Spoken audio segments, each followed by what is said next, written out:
नमस्कार, BVM news में आपका स्वागत है। मैं हूं ममता बघेल। चलिए बात करेंगे खबरों की। बिजली कर्मचारियों के गलत तरीके से किए गए तबादलों के विरोध व लंबित पड़ी मांगों को लेकर सेक्टर 23 स्थित बिजली निगम कार्यालय पर विभाग के मैनेजिंग डायरेक्टर के खिलाफ कर्मचारियों ने जोरदार प्रदर्शन किया। साथ ही कर्मचारियों ने चेतावनी दी है कि यदि 18 मार्च को केंद्रीय कमेटी को बुलाकर बातचीत कर मांगों पर विचार नहीं किया गया तो 19 मार्च को हिसार के एडी कार्यालय का घेराव किया जाएगा। दिखाई दे रहा नजारा सेक्टर 23 फरीदाबाद स्थित बिजली निगम कार्यालय का है, जहां पर कर्मचारियों ने अपनी मांगों को लेकर जोरदार प्रदर्शन किया और नारेबाजी की।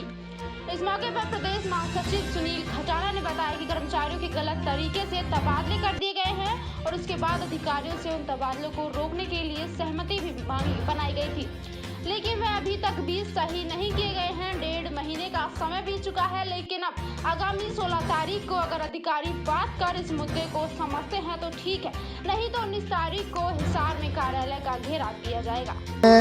निगम मैनेजमेंट की वादा खिलाफी के खिलाफ और स्पेशली MD/DH बलकार सिंह, जिसके साथ हमारी ट्रांसफ़र पॉलिसी के रिगार्डिंग 15 जनवरी को बातचीत हुई और हमें आश्वासन मिला कि जो कर्मचारियों की जो लंबित मांगे हैं, जो समस्याएं हैं और जो भी कर्मचारी इस ट्रांसफ़र पॉलिसी के तहत गलत ट्रांसफ़र कर दिए गए हैं या जो हमारी माननीय ACS महोदय से जो बातचीत हुई थी उसके विपरीत जो ये ट्रांसफ़र किए गए हैं, उनको तुरंत प्रभाव से कैंसिल करने पर जो सहमति दर्ज हुई थी, आज लगभग 1.5 माह का कार्यकाल बीत जाने के बाद भी निगम ने कोई सुध नहीं ली। अधिकारियों ने आज तक किसी भी कर्मचारियों के जो लंबित काम हैं उनको गति देने का काम नहीं किया, जिसके विरोध में पूर्व में हमने अपनी 3 तारीख को वार्ता समिति की रोहतक गेस्ट हाउस में मीटिंग की थी और उस मीटिंग में ये निर्णय लिया गया कि पूरे प्रदेश में जो कर्मचारियों के काम लंबित पड़े हैं, अगर कोई अधिकारी उन कामों को नहीं करता है तो उनके विरुद्ध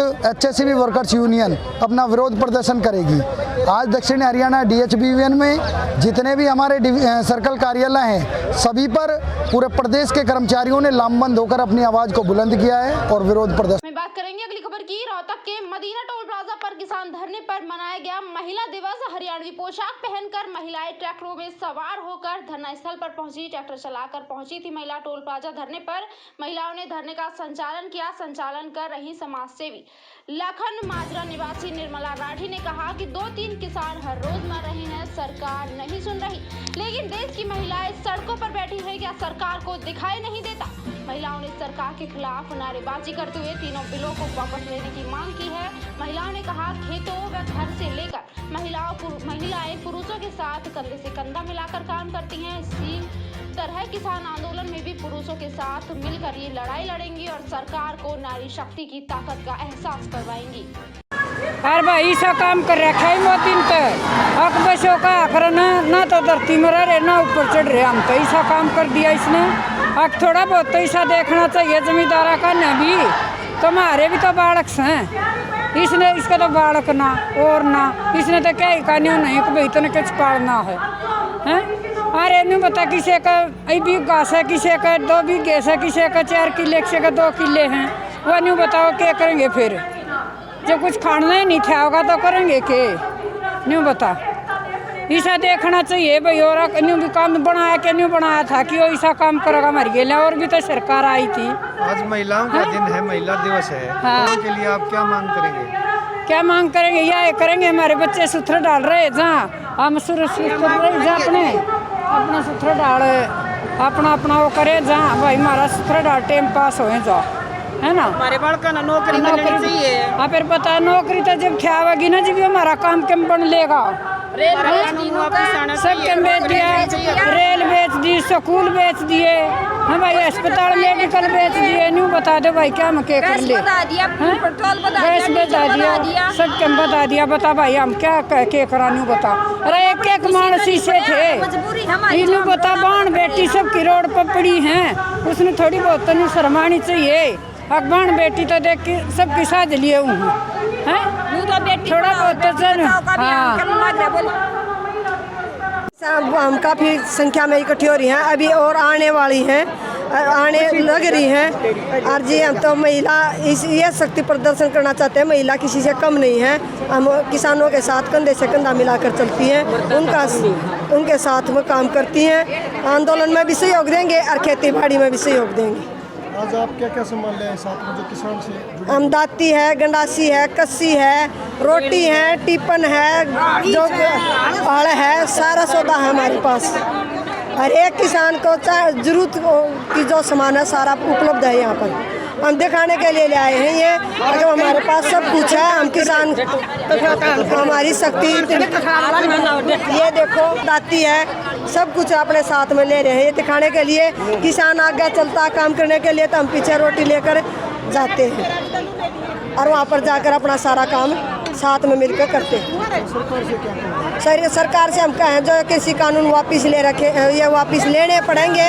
कब तक छिपेगा मोदी ने सामने आके बात करनी पड़ेगी। और इतना हमारा धरना कोई कम नहीं होगा, ना ये कमजोर होने देंगी किसान। ये करेंगे अगली खबर का। आगरा जनपद के थाना बसाई अरेला क्षेत्र के अंतर्गत गांव सवोरा के पास पेड़ पर बेर तोड़ने गए बच्चे पर जंगली जानवर ने हमला बोल दिया, जिसे गंभीर रूप से घायल हो गया बच्चा और परिजनों ने इलाज के लिए अस्पताल में उसे भर्ती कराया है। आपको बता दें कि राजवीर पुत्र साहूकार उम्र करीब 8 वर्ष निवासी पोहरी मध्य प्रदेश का परिवार आलू बिनोई की मजदूरी करने के लिए सवोरा गाँव आया हुआ है, जहाँ अभी आलू बिनोई का कार्य चल रहा है। मंगलवार को दोपहर राजवीर गांव के ही पास पेड़ से बेर तोड़ने गया था। बेर तोड़ने के दौरान जंगली जानवर ने बच्चे पर हमला बोल दिया। जंगली जानवर बच्चों को खींचकर जंगल की तरफ ले जाने लगा। काफी देर तक बच्चा जानवर से जूझता रहा। चीख पुकार सुनकर खेतों पे काम कर रहे ग्रामीण एकत्रित हो गए। उन्होंने जानवर के चंगुल से बच्चे को छुड़ाया और जानवर को जंगल की तरफ खदेड़ दिया। परिजनों ने घायल बच्चे को इलाज के लिए सीएचसी केंद्र पिनहाट में भर्ती कराया, जहां चिकित्सकों द्वारा बच्चे का इलाज किया जा रहा है। सतीश। कहाँ के रहने वाले? सबोरा। क्या इस बच्चे के साथ क्या घटना हुई? बच्चे के साथ ये बेर खाने के लिए गया था, लेबर वाले आलू बीन रहे थे, इसके साथ जंगली जानवर ने हमला कर दिया है। अभी कहाँ लेके आए आप?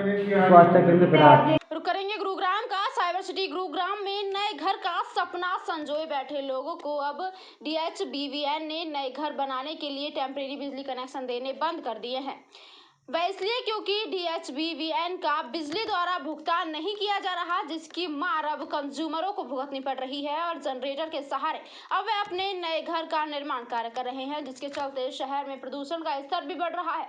गुरुग्राम में हाल ही में हजारों नए घरों का निर्माण कार्य चल रहा है, जो कि इस जनरेटर पर निर्भर है। दरअसल गुरुग्राम में कई बिल्डरों ने DHBVN का भुगतान नहीं किया है, जिसके चलते इसकी मार अब कंज्यूमरों को भुगतनी पड़ रही है।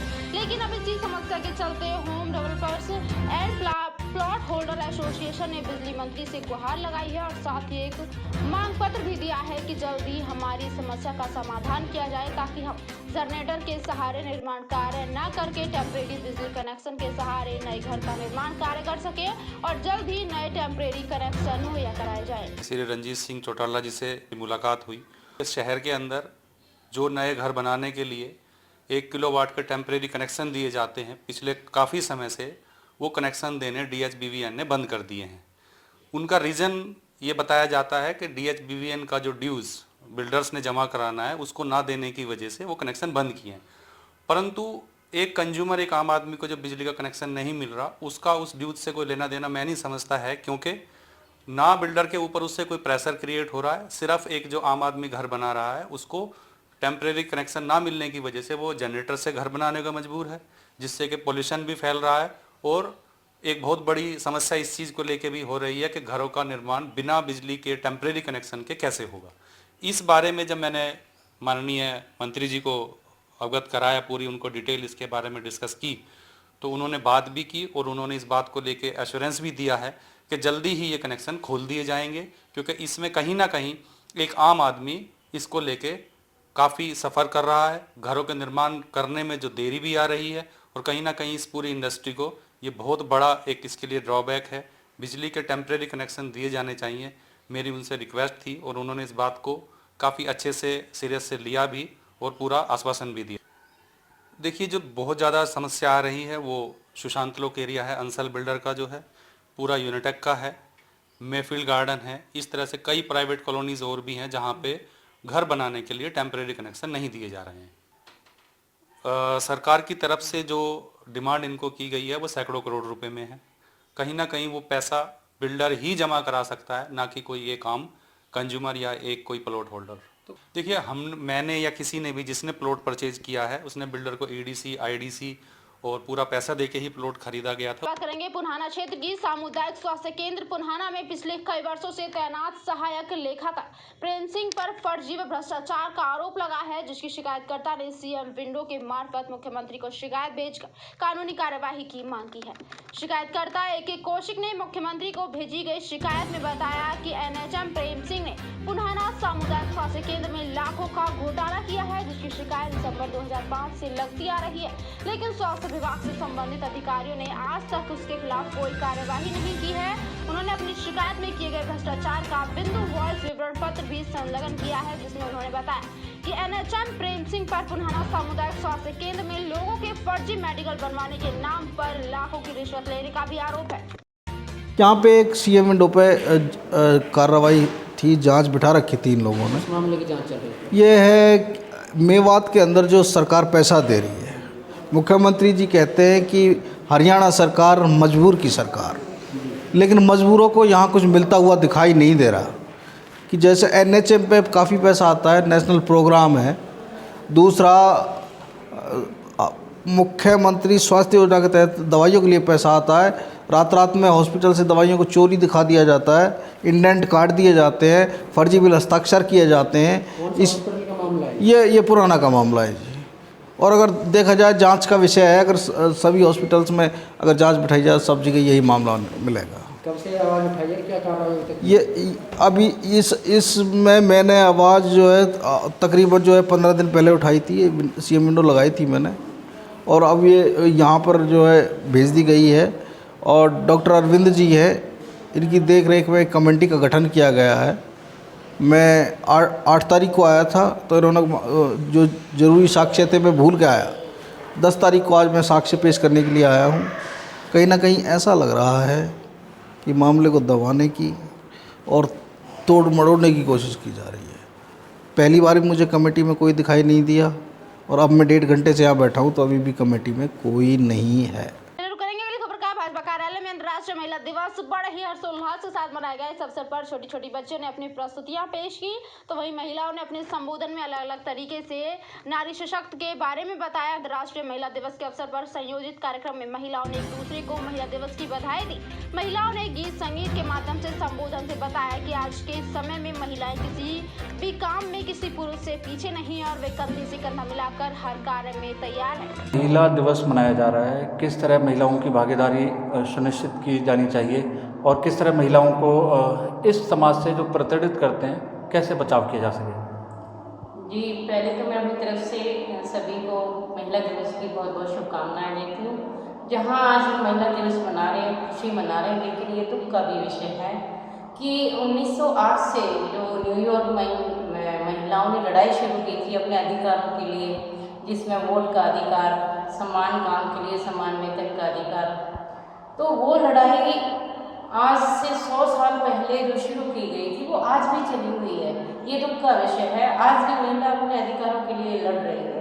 हालांकि इसके लिए मैं प्रशंसा सरकार की भी करना चाहूँगी। हमारे हरियाणा में जो पंचायतों के लिए जो फैसला आया है कि 50% आरक्षण महिलाओं को दिया गया है, तो हालांकि बहुत सारे सुधार तो समाज में आ रहे हैं, लेकिन अभी भी बहुत कुछ करने की ज़रूरत है। आज हम देखें तो महिलाएं किसी भी क्षेत्र में कम नहीं है। अब मैं आपको बताऊं कि जो राफेल हमारे लड़ाकू विमान है, नया वर्जन जो हमारे देश में आया है। रश्मि जी, आज महिला सम्मान समारोह मनाया गया, किस तरह से किया है और किन किन लोगों को सम्मान किया गया है? सभी प्रदेश की महिलाओं को अंतर्राष्ट्रीय महिला दिवस की हार्दिक शुभकामनाएं। आज हमने भारतीय जनता पार्टी के कार्यालय पर महिला दिवस सेलिब्रेट किया है। इसमें हमने कोविड योद्धा महिलाओं को, आशा वर्कर को और फौजियों की मिसेज को हमने सम्मानित किया है। और कोविड-19 में जिन महिलाओं ने कोविड में जो प्रवासी जा रहे थे उनकी मदद की है, तो उन महिलाओं बात करेंगे महाशिवरात्रि की। महाशिवरात्रि के त्योहार को लेकर NIT 5 नंबर स्थित श्री राधा सर्वेश्वर मंदिर के संस्थापक महंत मुनिराज ने मीडिया के माध्यम से महाशिवरात्रि के त्योहार के बारे में बताया कि श्रद्धालु किस तरीके से महाशिवरात्रि पर पूजा अर्चना व व्रत करें और किस प्रकार भोले बाबा को प्रसन्न करें। वहीं कोरोना के चलते महंत मुनिराज ने मंदिर में आने वाले श्रद्धालुओं से अपील की है कि कोरोना काल के चलते श्रद्धालु मंदिर में आते समय तमाम कोरोना के नियमों का पालन करें, क्योंकि ये महामारी अभी भी दूर नहीं है।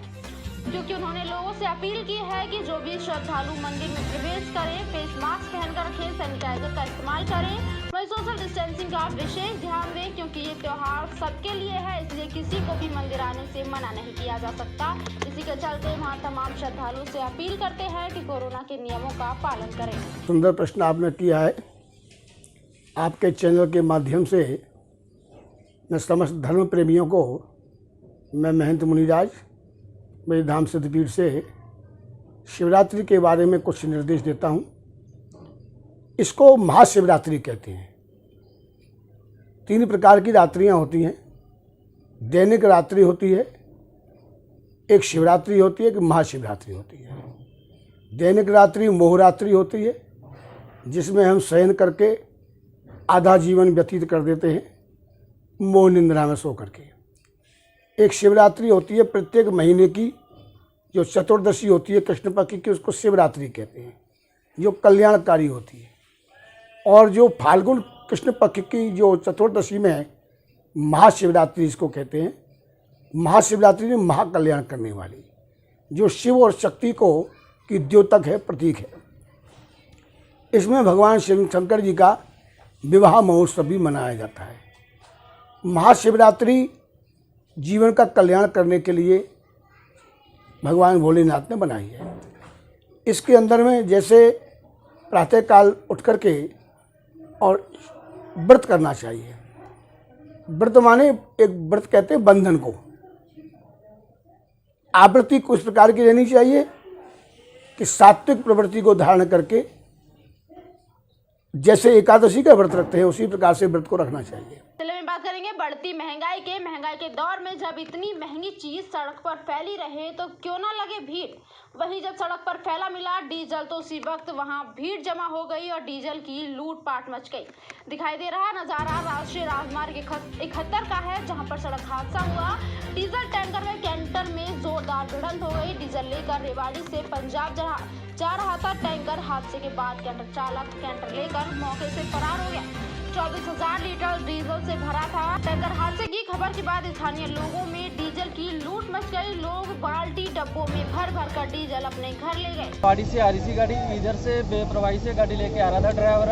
उसने इतनी जोर से गाड़ी लेके आया, एक कार को फेट मार के गया, दूसरा ये डीजल वाली गाड़ी पलटा गया। कौन सी गाड़ी थी जो आपको? वो कंटेनर था, 6 टायरी गाड़ी थी। तो किस तरफ गया वो कंटेनर? वो ये गाँव है, इसका गाँव का उधर गया, इधर से आया और उधर गया। तो आपका जो कितना तेल भरा हुआ था, कहाँ से कहाँ लेके जा रहे थे? इसमें 24। वीवीएम न्यूज में फिलहाल के लिए इतना ही। आप बने रहिए हमारे साथ, देखते रहिए वीवीएम न्यूज। नमस्कार।